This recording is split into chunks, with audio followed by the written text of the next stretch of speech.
Before I start, I want to say this. What happened was entirely my fault.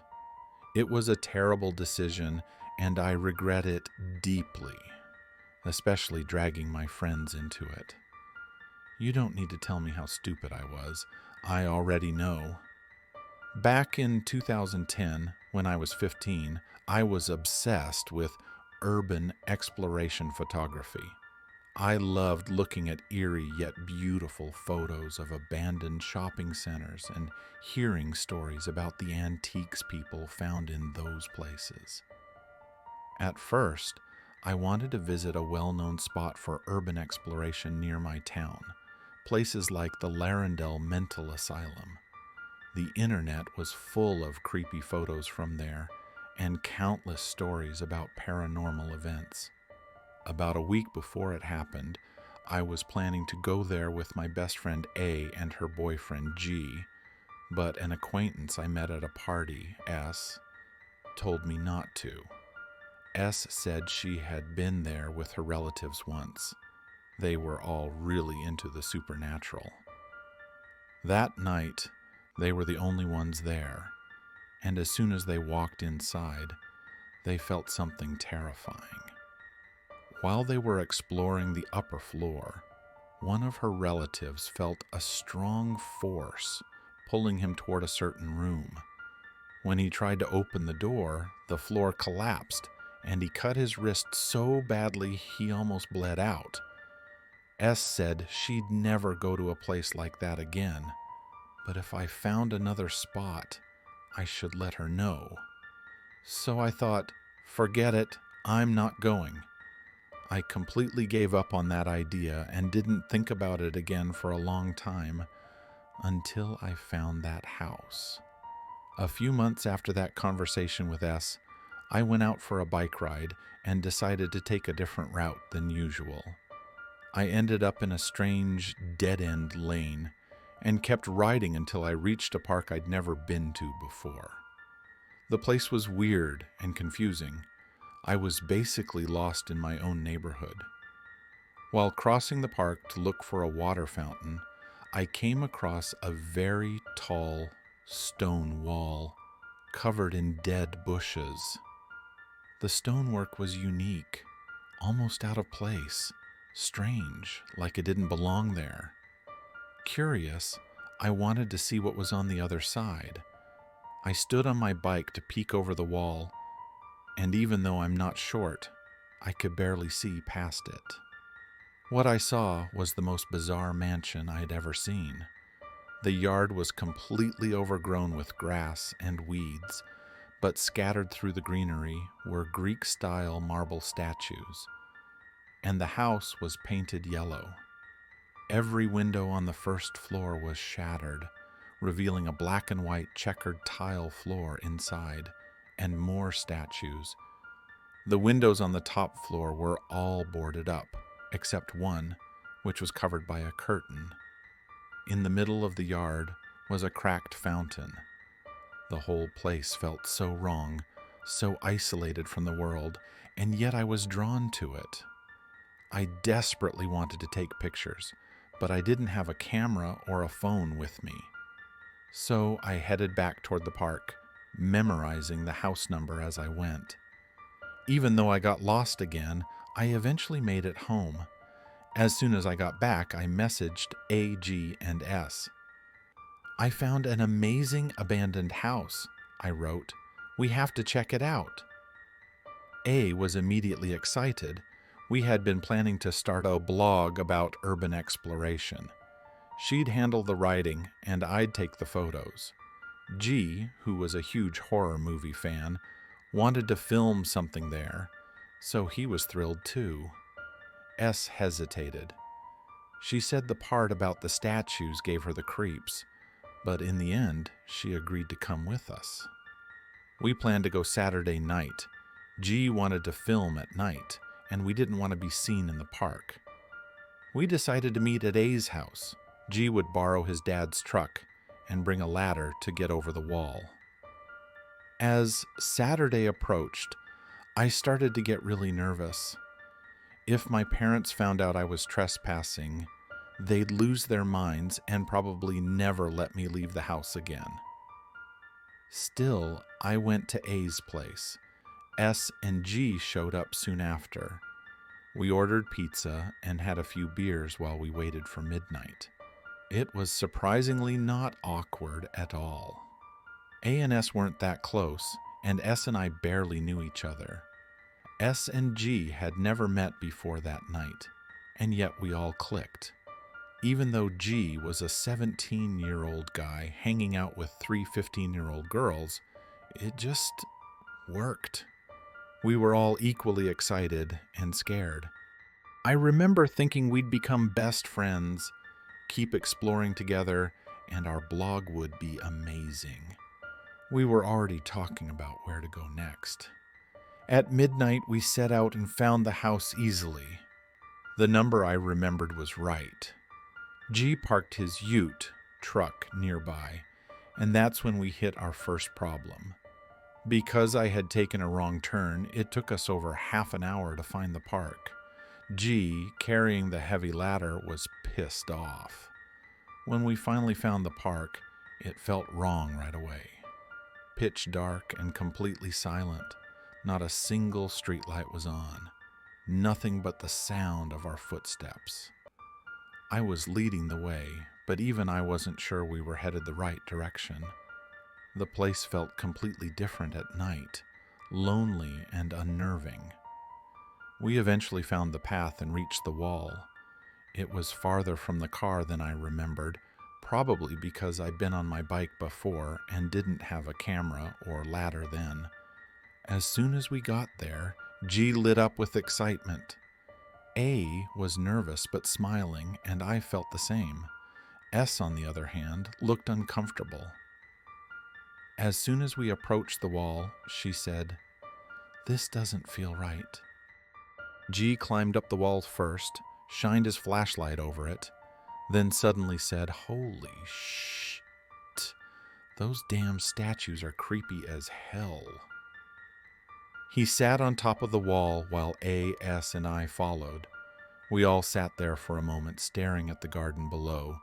Overgrown weeds, lifeless statues scattered everywhere. S shook her head and said quietly, "I can't do this." I replied, "Then wait here." She said that was even scarier. So we pulled the ladder over and climbed down together. The moment my feet touched the ground, I felt this overwhelming sense of dread. I think we all did. The statues looked disturbingly human, too realistic. Their faces were strange. The proportions were wrong, the expressions almost pained. Some had their arms twisted in impossible ways. We didn't speak. G was filming and I was trying to take photos, though my hands were shaking too much. We found the back door. It was unlocked. I muttered, "That's weird," and we all nodded. Inside was a huge empty room filled with covered shapes. Dusty sheets draped over tall figures. We knew they were statues. G yanked one of the sheets off, and we all screamed. It was a marble statue of a human face, detailed but contorted, grimacing in agony. "Fuck this. Let's get out of here," A said. Then we noticed S was standing frozen by the doorway. "This is bad," she whispered. "Really bad. We shouldn't be here." I started walking toward her, but G stopped me. "No way," he said. "It's creepy, sure, but it's probably just local kids messing around." "This is a safe area. I still need to film." He refused to leave, and honestly, I was too scared to walk all the way back through the park without him. So we stayed. By this point, S was quietly crying. My heart was pounding so hard it hurt. We moved deeper into the house. I tried to take more photos, but my hands wouldn't stop shaking. Room after room, all empty, all filled with shrouded statues. Eventually, we found a staircase made of marble. S was trembling. A was squeezing my hand so tightly it hurt. Even G looked uneasy, but we still went up. The moment we reached the top, I knew something was wrong with this house. There were no doors upstairs, just one long hallway ending in a single door. Every room we passed looked off. Some rooms were stacked with red-painted chairs. Others had tall tables painted in strange colors.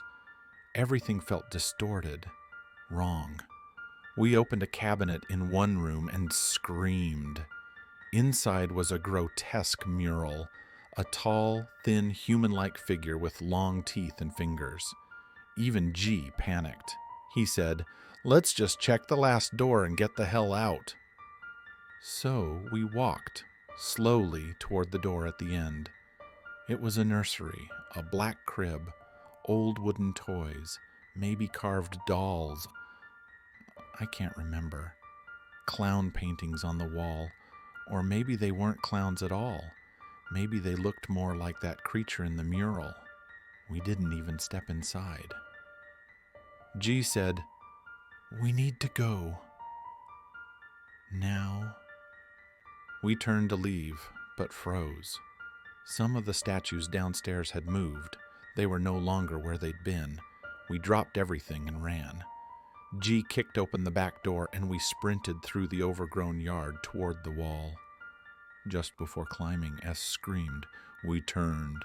The nursery light was on. We didn't stop to think. We climbed, jumped, and ran, leaving the ladder behind.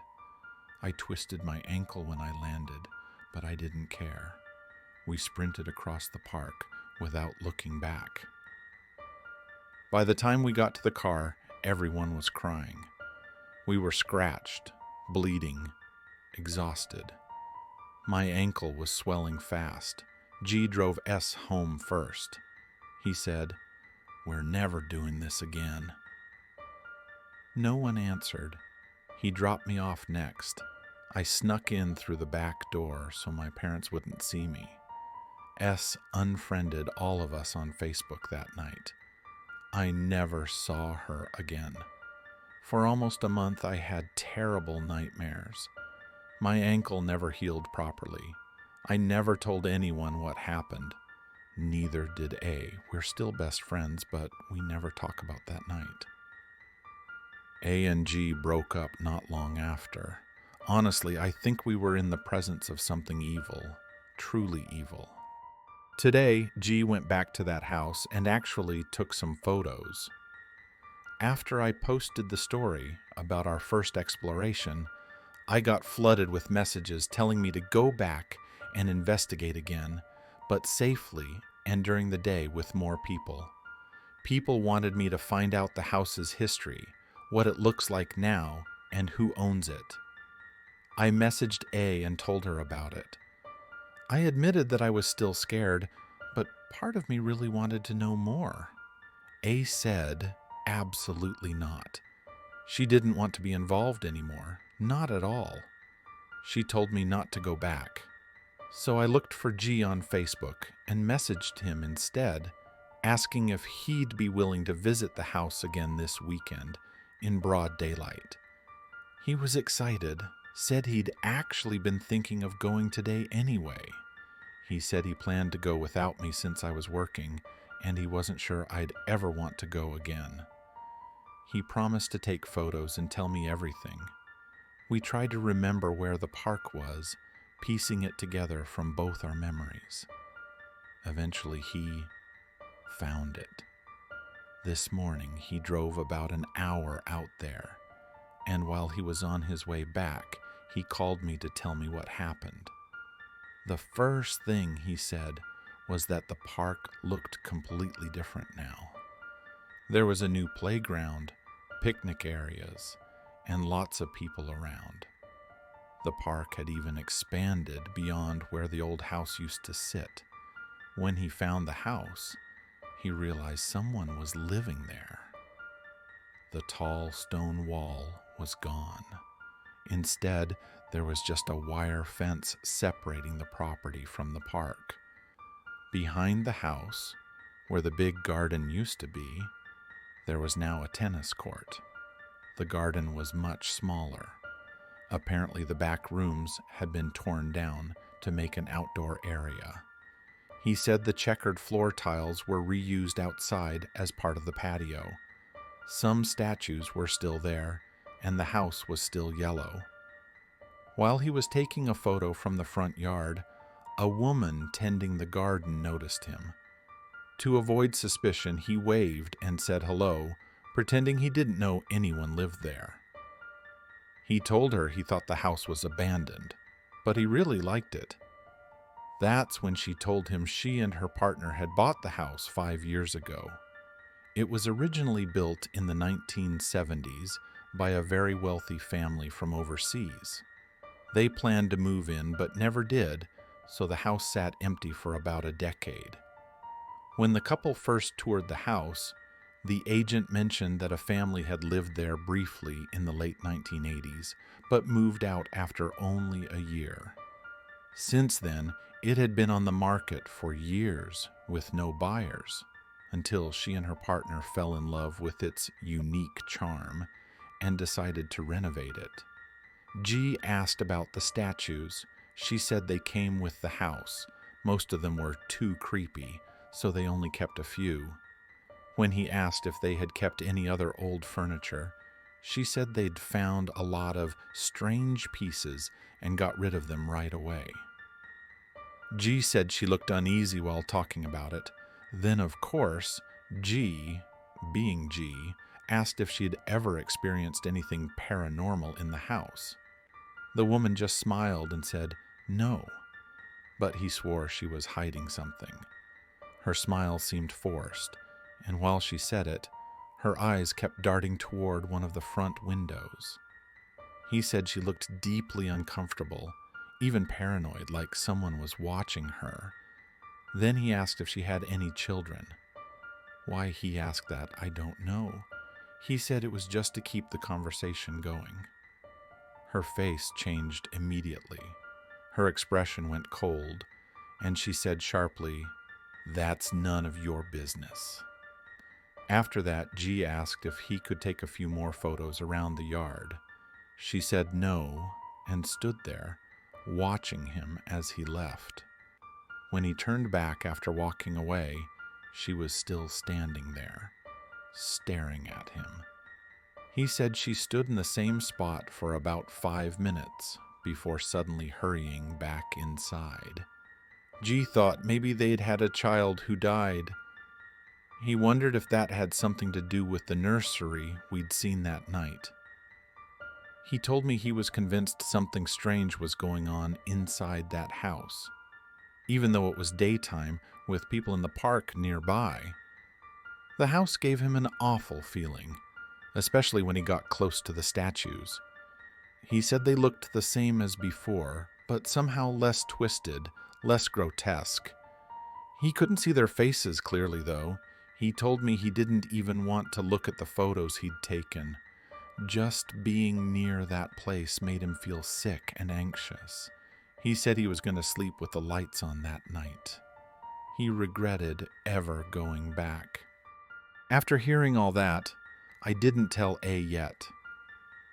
Part of me was relieved to know someone lived there now and that the creepy furniture and murals were gone. But another part of me, the deeper part, felt like there were still too many unanswered questions. Who built that house? Why didn't they ever live there? Who would spend that kind of money on a massive mansion just to leave it empty? And what about that family who stayed for only a year? What made them leave so suddenly? Did something happen to their child? If those bizarre statues and murals were already there before they moved in, then who made them? Who would fill a house with such twisted art? Whoever it was, whether it was the original owners or someone else, they had to be disturbed. Or worse. Thinking about the nursery still gives me chills. No one in their right mind would want to raise a baby in a place like that. And imagining someone, A complete psychopath coming into that room later, painting the crib black and turning it into a shrine of horror. It makes me sick. Anyway, here are the photos G took. If you didn't know the story, they'd just look like ordinary old house photos. But once you do know, they're horrifying. Just looking at them made my skin crawl. After I posted them, people suggested I go back to the neighborhood and talk to the locals, maybe even the woman herself, and ask what really happened 7 years ago, but I couldn't. Just thinking about stepping foot near that house again made me nauseous, so instead I went there alone today, during my day off, and decided to ask around. I knocked on the door of the house across the street 4 times before an elderly woman answered. Her name was Jay. I told her I was writing an article about the house and asked if she'd mind telling me what she knew, especially about any strange history or local stories. She invited me in for coffee. Jay knew a lot. Here's what she told me. She moved into her current home in 1982 with her husband, who passed away 2 years later. From the very beginning, she said that house across the street had always felt wrong. When she first arrived, there was already an old "for sale" sign in the yard, like it had been sitting there forever. She didn't have much contact with anyone there until 1987, when a young couple in their late 20s, Carol and John Kenny, moved in from Brisbane. John's work had brought them there, and Carol was pregnant. Jay said she was lonely after losing her husband and with her sons living in Sydney, so she quickly befriended the couple. She often cooked for them and gave Carol advice about pregnancy. Jay said she had only been inside the house a few times, but it always felt dark and unpleasant. Usually, Carol would visit Jay's house for tea and biscuits instead. A few months after they moved in, Carol confessed that she hated the house and wanted to move back to Brisbane. It was huge, hard to clean, and her husband was rarely home, so she spent long days alone inside it, uncomfortable and uneasy. She said she had found a horrible mural painted inside a pantry. Yes, the same one we saw. And even though John painted over it, she couldn't stand being in that room. She didn't know who painted it, but it terrified her. She also hated the statues. They had been there before they moved in. John moved them all to the shed and covered them with sheets because Carol couldn't bear to look at them. He said they were antiques and might sell for a lot someday. After that, Carol began to withdraw. She stopped visiting Jay as often, sometimes didn't answer the door at all. Jay thought Carol had started drinking. She could smell whiskey on her whenever they met. John came to see Jay a few days before the baby was due. He looked angry. He said Carol had been acting strange and depressed, that she'd lost all interest in the baby. He asked if Jay could come over the next day to help Carol finish setting up the nursery. When Jay came over, she brought the crib her own sons had used. But Carol looked terrible, unkempt, shaking, nervous. She refused to say what was wrong. When Jay suggested they go upstairs to the nursery, Carol broke down crying. She said she couldn't go up there. Eventually, she admitted that the paint John used to cover the mural had been scratched away, revealing it again. John accused her of doing it herself, saying she was desperate for attention. Jay said she'd never seen Carol so furious or so scared. She was worried for her mental health and for the baby. That night, Carol went into labor. John called Jay to tell her, and she rushed to the hospital. That was the last time she ever heard from them. A week later, she went to their house, but no one answered the door. She called over and over. Nothing. Months later, she saw a "for sale" sign appear in the yard again. When she called the real estate office, they said they couldn't share personal details, only that the house was empty and for sale. They had lived there for barely 7 months. Jay never heard from them again. About 6 months later, she found a photo in her mailbox, a picture of one of those Greek statues cut out from a magazine. It creeped her out, but she kept it. She also showed me an old photo her son took of the property before the park expanded, the one with the stone wall still standing. Jay said she often heard strange noises from the house, footsteps, movement, and saw shapes in the windows. She reported squatters to the police several times, but every time they checked, the house was empty. All they found were a bunch of statues. Jay told me she always believed that house was dangerous, cursed even. She said she regretted not doing more to help Carol. When I asked about the new couple, Jay said they were wealthy but cold. She had tried to welcome them with homemade bread and pastries, but every time they barely acknowledged her. I asked if they had children. She said she used to see the woman walking with a stroller when they first moved in, but not for years now. She gave me permission to use her photos in my article. I blurred her and her family's faces as she asked. Her story was terrifying, and worse, it fit everything.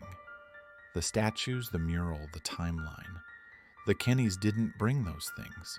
They were already there. That means whoever built the house created them, or someone, or something moved in after the house sat empty. Maybe even after the Kennys vanished. I just hope their baby was okay. And if that new couple really has a child, I hope to God the child is safe. Since my last post, really strange things have been happening, and today was the worst of all. Over the past few days, people kept telling me to visit the public records office or a library to research the house. So I tried looking online first, but I couldn't find a single thing about it. When I have time, I'll go to the state library and ask someone for help. I also tried to find information about the Kenny family. Nothing. I was about ready to give up when something terrifying happened last night. Jay, the elderly neighbor, called me. I had given her my number in case she remembered anything else. When I answered, she sounded frantic. She said that after I'd left her house, she'd gone to visit the couple living there now. She couldn't stop thinking about Carol and felt guilty for not helping her. She knocked on the door again and again until finally the woman opened it. Jay said the woman looked strange. Her skin was covered in heavy makeup. Too much, as if she were hiding something. Jay invited her over for tea, but the woman didn't respond. Then Jay glanced past her into the hallway. The house was full of statues, more than before.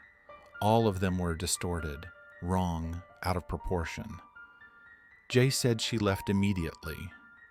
That night, she heard footsteps running up and down her stairs. She swore someone was in her house. She didn't sleep at all, and by morning she packed a bag and checked into a hotel.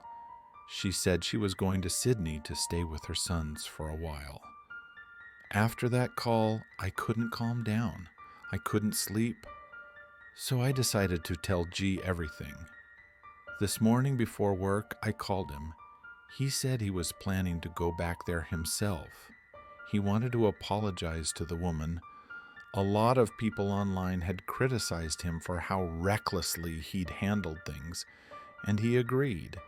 He also said he wanted to explain what had really happened years ago when we went there as kids He thought maybe she was in danger. Maybe she was another Carol. He said he'd probably go in the afternoon if work didn't call him in. At 4 p.m., I saw a missed call from him. When I checked my phone at 4:30, there was a new voicemail. His voice was shaking. He said, "Oh my God, call me right now. You won't believe what I just saw. I'm running. I'm on my way." That was it. I called him back immediately. No answer. I texted him, messaged him, nothing. I told my boss I felt sick and left work early. When I got to his house, he wasn't there. There were no signs he'd come home. His Facebook showed no activity since around 3 p.m., and every call went straight to voicemail. I called A, but she wouldn't even talk to me. She thought G and I had been seeing each other, and she was angry that I'd kept investigating after she told me to stop. She said I was overreacting, that G was probably fine. His phone probably just died. Honestly, I felt like a terrible friend. Finally, I decided to contact S again. I messaged her about everything, and she called me back. What she told me made my blood run cold. 2 years ago, S had actually gone back to that house with her cousins. They begged her to take them there after she told them the story. Even though she'd suffered nightmares for months and had to take time off school, she agreed. When they got there, they saw the renovations and didn't go inside. They just looked from the fence. But when they came back to the car, they were pale and silent. They said all the lights in the house were on, and there were statues in every window, standing inside, facing into the house. At first, they thought they were people. Then they realized the people weren't moving. S said she'd wanted to tell us before, but she didn't want to relive it. It was almost 9 p.m. when I finished the call. I sent a message to G's brother and waited for a reply. I didn't know if I should call the police. The whole situation sounded insane. What could I even tell them? That my friend went missing after visiting a creepy house we broke into as kids? They'd never believe me. An hour later, around 11, G called. He was crying, actually crying, and said he was at home. He just said, "Come get me," and hung up. I'd never heard him cry before. I drove to his place as fast as I could. When I got there, he was sitting on the curb across the street, staring at nothing. His car was gone. When he saw me, he jumped up. He looked pale, eyes red, completely out of it. When we got back to my house, he ran inside, locked the door, and started pacing back and forth. What he told me next, I wrote it down word for word. That afternoon, he had gone back to the house, just like he said he would. He wanted to make sure the woman was okay, maybe get her to talk. He arrived around 3:30. As he walked up to the front door, he realized something was wrong. The door was slightly open. There were 6 dead birds scattered across the yard. He called out, "Hello? Is anyone home?" Then he heard a scream from inside the house. Instead of running, he went in. Inside, it was exactly as we'd seen it years ago. Empty, dark, lifeless. But someone was there. The first floor was bare. No furniture, blinds all drawn, and everywhere, those same statues covered in sheets. Exactly where we'd seen them before. He called out again. No answer. Then another scream, this time from upstairs. He said the second floor looked smaller than before, like parts of it had been walled off. Still, he climbed the staircase, the same one we'd used all those years ago. He said the air was unbearably hot.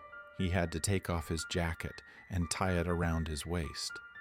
At the top, he called out again, and another scream echoed through the house.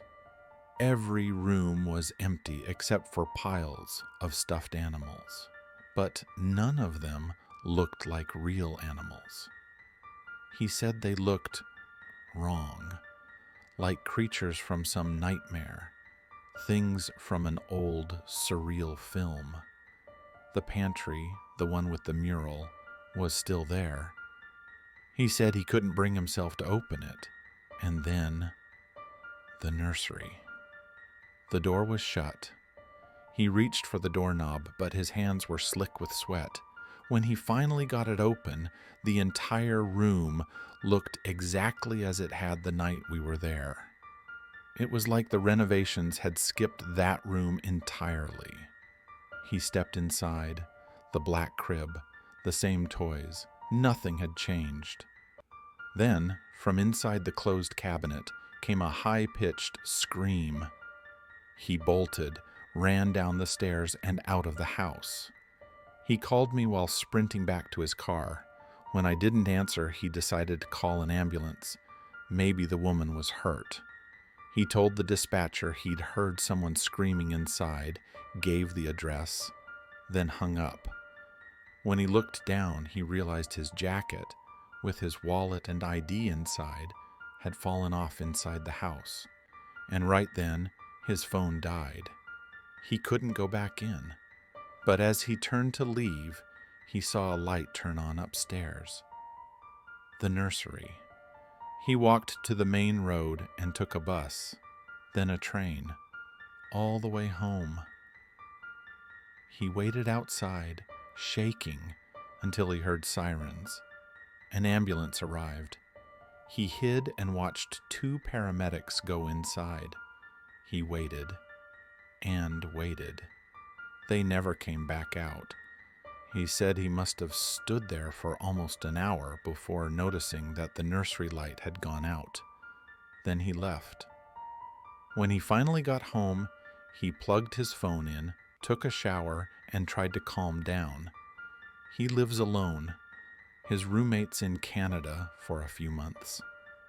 When he stepped out of the shower, he said he suddenly felt it, that someone was watching him. Every hair on his body stood up, and that's when he saw it. Blood. Smears of blood on the floor near the front door. He realized his ID with his address was still at that house. He took out his phone and snapped a photo of the blood. Then he went into the kitchen to grab some water, thinking maybe he'd call me for a ride. Maybe I could pay for a taxi. That's when he saw them. His work boots, sitting in the middle of the kitchen floor. He ran outside and called me. He's been staying at my place for 2 nights now. He's going to his parents' house tomorrow. He says he's moving. He can't stay there anymore. We don't know what to do.